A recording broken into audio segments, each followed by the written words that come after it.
Welcome everyone to our new updated version of some of our videos. Today we're looking at redoing our old one on the basics of 4WDing on the beach, some tips, some do's and don'ts and some instructions as I go along this beach down Thames, and that's pretty much what we'll be covering today, so I'll go through as much as I can in this short video. So in this clip you can see here I've engaged my vehicle in 4-wheel drive high with my central diff locker in place. That's because my vehicle has that, so I only have 4 high and 4 low. As you can see, I've got a simple switch dial with multiple options. You use 4 high mostly if you're on the beach and you need to do those sort of high speeds.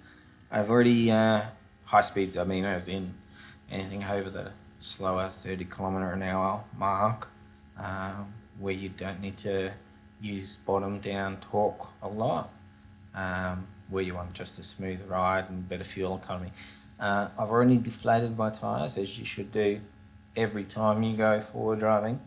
And when you're on a beach, in its preference, it's anywhere between 10 to 15 depending on the surface, so I adjust depending on the surface as I get there. I might deflate further if it's softer, but as you can see here, it's quite firm-ish sands. This area here, although it's a little bit softer and deeper, so it's a little bit more of a rocky, as you can tell in the footage, a bit of a rocky ride, but overall, and especially to the right hand side of the video, you can see some of the tracks are quite sunken in, which means that's softer sand down there, that those are the areas that you're going to generally prone to get stuck in. Here you can tell clearly this is a really firm area of sand because there's no indentations of the wheels sinking into the sand at all right here where I am. So this will be a great turnaround point, which is one key element to keep in mind as you drive along the beach. Keep in mind any places where there are areas to stop, either to stop to look around, or stop to assess the situation, or stop and turn, or maneuver, or get out the way of other vehicles. So you keep those in mind as you drive along. So you're always looking ahead and looking close. So it's a constant process that you take into account. So you can see in this one, you can see some of the section of the beach where you can see the deeper tracks to the left and not so deep to the right hand side, where you get the water, because this is at low tide. The high tide and the colouring of the sand, you can tell the high tide sort of wets that sand, so that sand's generally kind of firmer in comparison to sand that sits between what you call a rut line, which is up the top where most cars will run across, which is always firmer.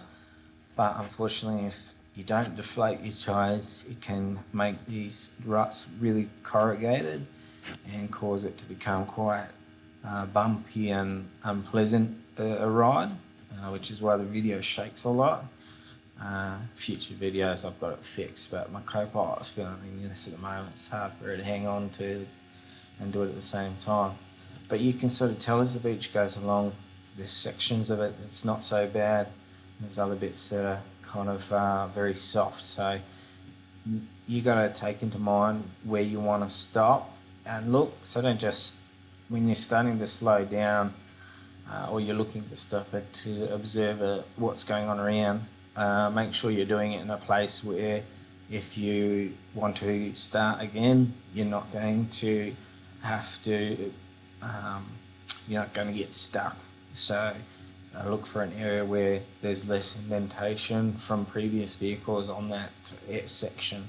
So like way back where we stopped in the original section, or right now you can see it's firm sand right here.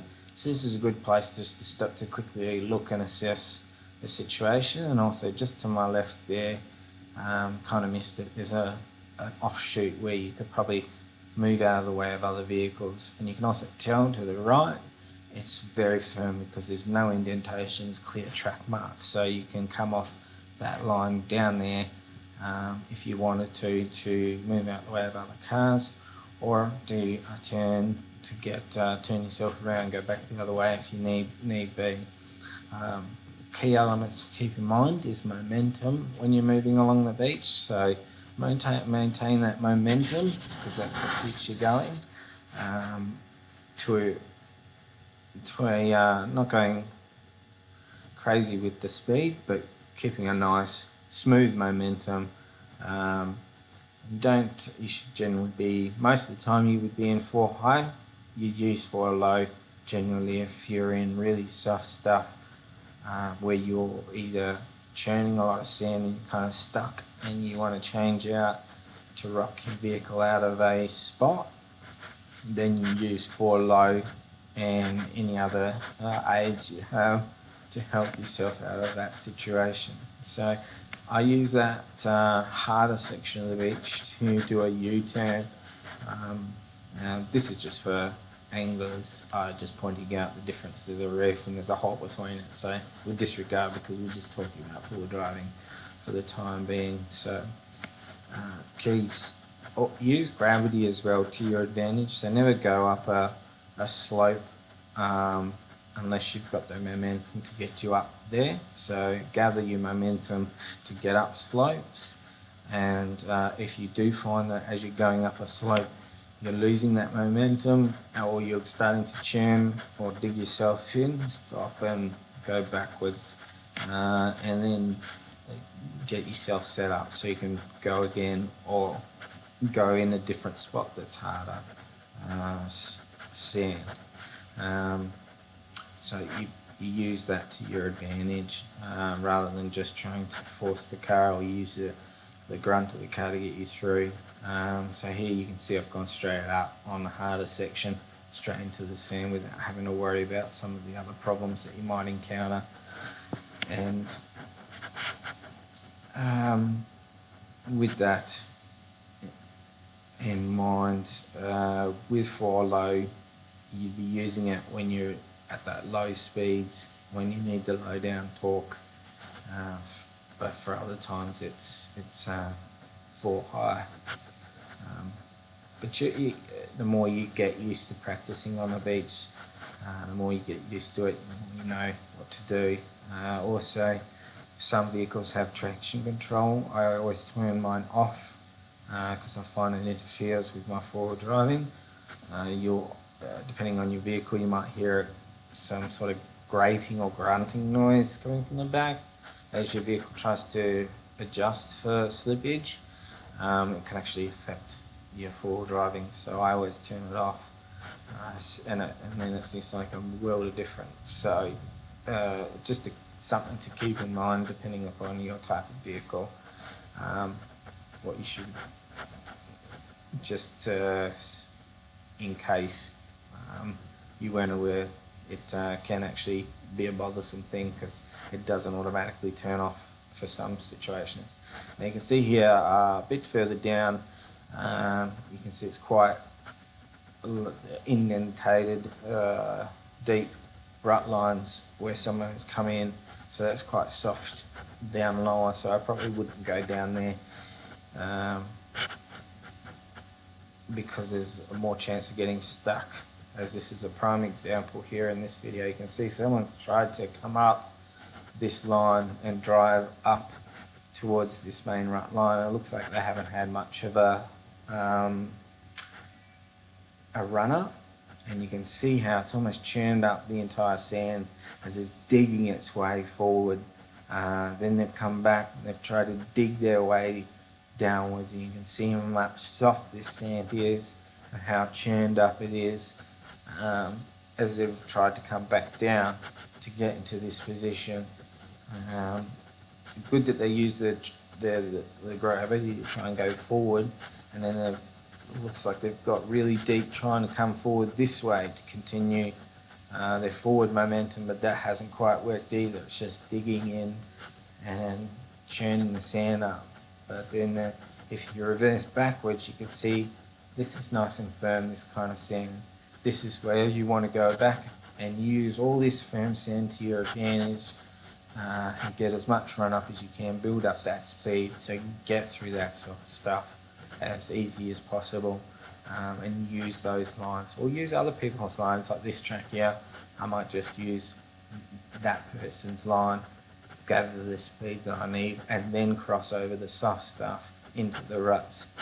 You've got the momentum on your side to do that. So that's key in beach 4 driving, using your momentum to not get stuck or get through those real soft sections. So that's why we only slow down or stop in sections where you can just restart and continue on. So avoid this sort of soft sand, because this is where you're going to have to recover or use 4 low and any traction aids or diff lockers to try and rock your car and get backwards. And this is when you use gravity to try and go backwards and get down from that position into the harder section where the high tide has made the water sand harder, and then use that harder sand to build up the speed again. So just keep in mind those keys. So deflating your tyres, using the lines that have been hardened by other vehicles that have gone in front of you, being aware of all the soft sand that are on the lines, using the ruts where possible, keeping your eye out for places to turn around or to move out the way of other vehicles. This is for anglers, so I'm just not going to disregard this vision, but this is another vision for where you might want to be able to stop and park up. So you keep in mind these areas to turn around in, areas where you can reverse back in and build up speed to get through difficult sections. I'm just trying to think and make sure I'm covering everything that's really important for beach 4 driving. But essentially, those are your key elements that you want to make sure you're covering when you're getting down onto the beach. Utilising your forward driving, turning off your traction control if you have it enabled that's interfering with your stuff, using 4 low when you need it, even if like I usually you have mine in manual, but sometimes for 4 low I'll stick it in first so I can control my revs and keep it in the right range, so I can maintain my momentum the way I want it. Here I build up speed to get through a softer section. So like I said, momentum's key to get through softer section or to get over or up difficult areas. Also, if you're going up hills or any inclines, do it straight. So aim your vehicle so that you're not going in on angles, because you'll have to risk tipping or rolling or slipping out of ruts or those sort of issues. So there's some of the key ideas with forward driving on the beach, and I do cover more in some other videos, as well as some recovery, self-recovering options if you do become bogged as a result of forward driving on the beach, which happens to everyone, including myself still. It's just part and parcel of it all. So check out some of the other videos I've got on those, and I will continue to elaborate more and more on forward driving so you can become